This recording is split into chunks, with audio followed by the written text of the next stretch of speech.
আওয়ামী লীগের সাধারণ সম্পাদক ওবায়দুল কাদেরকে ঘুম পাড়িয়ে তবেই ফিরতে হতো বাসায়।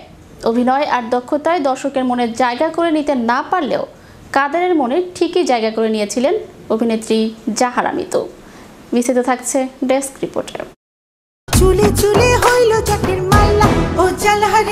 অভিনেত্রী জাহারা মিতু ও সাবেক মন্ত্রী ওবায়দুল কাদেরকে নিয়ে চর্চার শেষ নেই। ওবায়দুল কাদেরকে ঘুম পাড়িয়ে তবেই ফিরতে হতো বাসায় অভিনেত্রীকে। নায়িকা বলে যান, নায়িকা থেকে আজকে কবি হয়ে দর্শকের মনে জায়গা করে নিতে না পারলেও কাদেরের মনে ঠিকই জায়গা করে নিয়েছিলেন এই নায়িকা।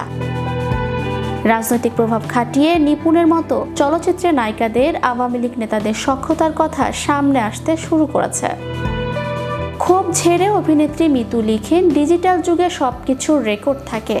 আমার বাসা থেকে বের হওয়ার সিসিটিভি ফুটেজে যেমন থাকবে, আমি কোথাও গেলে সেটারও রেকর্ড থাকবে, কল লিস্টেরও রেকর্ড থাকে। এসব বুঝে শুনে নিউজ করতে হয়। এরপর ওবায়দুল কাদেরের বিষয়টি নিয়ে লিখেন, দেশের সর্বোচ্চ একজন মন্ত্রীকে মন্ত্রীপাড়ায় প্রতিদিন ঘুম পাড়ানোর নিউজ কোনো মেয়াদ উত্তীর্ণ সবজি সেবনের ফলেই লেখা যায়। এর থেকে হাস্যকর নিউজ আমি আমার বাপের জন্ম দেখিনি, সত্যিই দেখিনি। এত হেসেছি আমি নিজে, মানুষ আর কতটুকু হাসবে।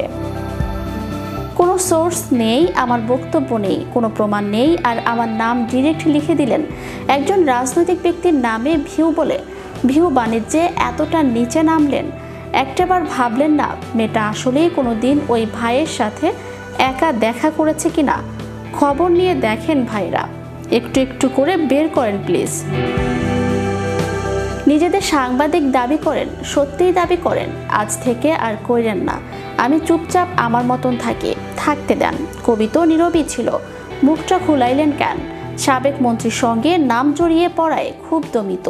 জানিয়েছেন কোনো পুরুষকেই তার ভালো লাগে না, বিশ্বাস করতে পারেন না তিনি। এক ধোঁকাবাজের সঙ্গে বিচ্ছেদের পর প্রেম ভালোবাসা থেকেও মন উঠে গেছে বলে জানিয়েছেন তিনি।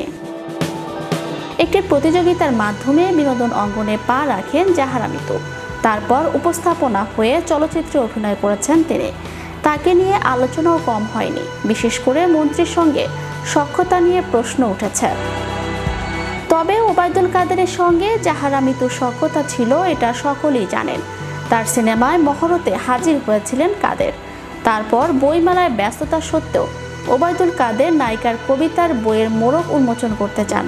তবে সব অভিযোগ অস্বীকার করে জাহারা মিতু বলেন, ভাইরে, আমার কোনো পুরুষকে ভালো লাগে না, আমি কাউকে বিশ্বাস করতে পারি না। তিনি বলেন, আপনাদের অত্যাচারে মনে হচ্ছে একটা প্রেম করে প্রেমিক সামনে আনতেই হবে, তাহলে যদি আপনাদের একটু মনের আনচান ভাব কমে আর কি, তখন আর আবল তাবল প্রেম কাহিনী বানানো লাগবে না। চ্যানেল ইউরোপ বিনোদন ডেস্ক।